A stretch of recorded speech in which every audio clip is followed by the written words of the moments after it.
ബിസ്മില്ലാ അൽഹംദുലില്ലാ സ്വലാത്തു വസ്സലാമു അലാ അഷ്റഫിൽ മുർസലീൻ വഅലാ ആലിഹി വസഹ്ബിഹി അജ്മഈൻ.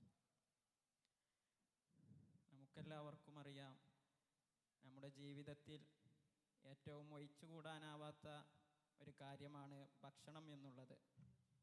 ഏതൊരാൾക്കും 3 നേരം ഭക്ഷണം കിട്ടിയില്ലെങ്കിൽ, അതിന് പുറമെ 2 നേരത്തെ ചായയും കിട്ടിയില്ലെങ്കിൽ അദ്ദേഹത്തിന് പല അസ്വസ്ഥതകളും മറ്റുമെല്ലാം സംഭവിക്കും. എന്നാൽ ഇന്ന് നമ്മുടെ ജീവിതത്തിൽ നാം ഭക്ഷണങ്ങൾ തിരഞ്ഞെടുക്കുമ്പോൾ അതിന് വേണ്ട മുൻകരുതലുകളും അത് മുഖേന നമുക്ക് സംഭവിക്കുന്ന കാര്യങ്ങളെല്ലാം നാം തിരിച്ചറിയേണ്ടതുണ്ട്. കാരണം ഇന്ന് നമ്മുടെ നാടുകളിലൂടെ നാം പോകുമ്പോൾ അവിടുന്ന് നിരനിരയായി നിൽക്കുന്ന ഹോട്ടലുകളും മറ്റുള്ള ഫാസ്റ്റ് ഫുഡ് പാക്കേജിങ്ങുമെല്ലാം നാം കാണുമ്പോൾ അതിലെല്ലാം ആളുകൾ ആകൃഷ്ടരായി പോവുകയാണ്. നമുക്കറിയാം, ഈ അടുത്ത് അമേരിക്കയിൽ പ്രതിവർഷം ഫാസ്റ്റ് ഫുഡ് കഴിക്കൽ മുഖേന 3000-ഓളം ആളുകളാണ് മരണപ്പെടുന്നത് എന്ന കണക്കാണ് അവർ പുറത്തുവിട്ടത്. ഇതിലൂടെയെല്ലാം ഇത്രയും അമേരിക്കയിൽ മാത്രം 3000-ഓളം ജനങ്ങൾ മരിക്കുന്നുണ്ടെങ്കിൽ ലോകത്തിൽ തന്നെ ഫാസ്റ്റ് ഫുഡ് മുഖേന ധാരാളം ആളുകൾ മരിക്കുകയാണ് ചെയ്യുന്നത്.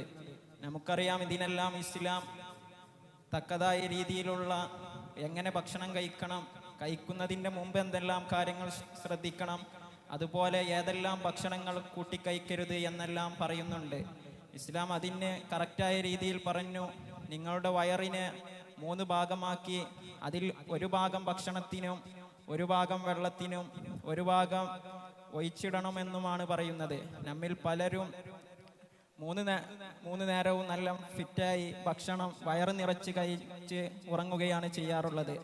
അതുപോലെ തന്നെ രാത്രിയിൽ വൈകിയുള്ള കിടത്തം, ഈ ഭക്ഷണം നിറച്ചുള്ള ഉറക്കവുമെല്ലാം വലിയ ആപത്ത് സംഭവിക്കും.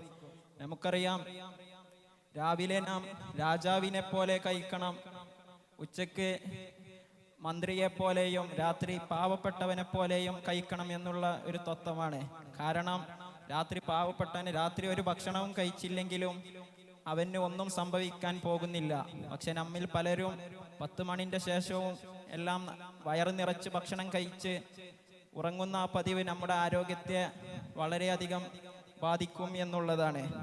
നമുക്കറിയാം, 1 നേരം ഭക്ഷണം കഴിക്കുന്നതിന് യോഗിയെന്നും 2 നേരം ഭക്ഷണം കഴിക്കുന്നവനെ രോഗിയെന്നും 3 നേരം ഭക്ഷണം കഴിക്കുന്നതിനെ ഭോഗിയെന്നും പഠനങ്ങൾ സൂചിപ്പിക്കുന്നുണ്ട്. അപ്പോൾ ഇതിൽ നിന്നെല്ലാം നമ്മുടെ ജീവിതം നല്ല രീതിയിലാവാൻ നല്ല രീതിയിലുള്ള ഭക്ഷണ പദാർത്ഥങ്ങൾ നാം തിരഞ്ഞെടുക്കേണ്ടതുണ്ട്. അതുപോലെ തന്നെ ഈ അടുത്ത് നമുക്കറിയാം, ഹാർവേഡ് യൂണിവേഴ്സിറ്റി ആയുസ് വർധനവിന് തെളിയിച്ച ഒരു ഘടകമായിരുന്നു,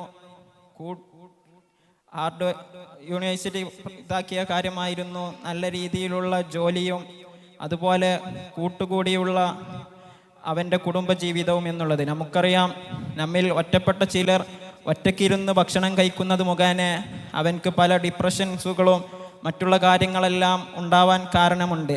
നേരെ മറിച്ച് കുടുംബങ്ങൾ ഒന്നിച്ചിരുന്ന് ഭക്ഷണം കഴിക്കുന്നത് മുഖേന അതിലൂടെ അവൻ്റെ സന്തോഷങ്ങളും ദുഃഖങ്ങളുമെല്ലാം അയവിറക്കിക്കൊണ്ട് അവൻ നല്ല രീതിയിൽ ആ കൂടെയുള്ള ഭക്ഷണം കഴിക്കുന്നത് മുഖേന അവൻ്റെ ജീവിതത്തിൽ വലിയ സന്തോഷമുണ്ടാവുകയാണ്.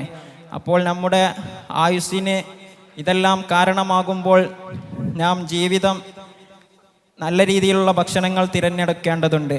അതുപോലെ നമ്മുടെ വീടുകളിൽ നാം പരമാവധി നമുക്കാവശ്യമുള്ള പദാർത്ഥങ്ങൾ കൃഷി നടത്തുകയും മറ്റുള്ള നല്ല ഭക്ഷണ പദാർത്ഥങ്ങൾ കഴിക്കുകയും വേണം. നമുക്കറിയാം, ഭക്ഷണത്തിന് മുമ്പാണ് നാം പഴങ്ങൾ കഴിക്കേണ്ടത്.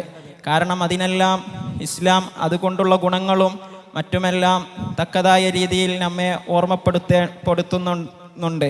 അതുപോലെ തന്നെ പരസ്പരം മാംസങ്ങൾ കൂട്ടിക്കുഴച്ച് കഴിക്കരുത് എന്നും മറ്റു പല ആഹാരങ്ങളും കൂട്ടിക്കുഴക്കരുത് എന്നുമെല്ലാം ഇസ്ലാം നമ്മെ നിർദ്ദേശിക്കുന്നുണ്ട്.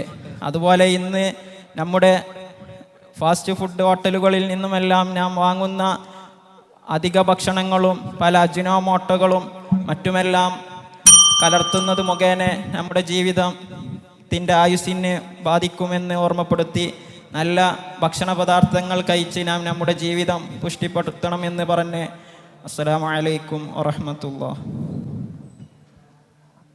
Is on lecturing today.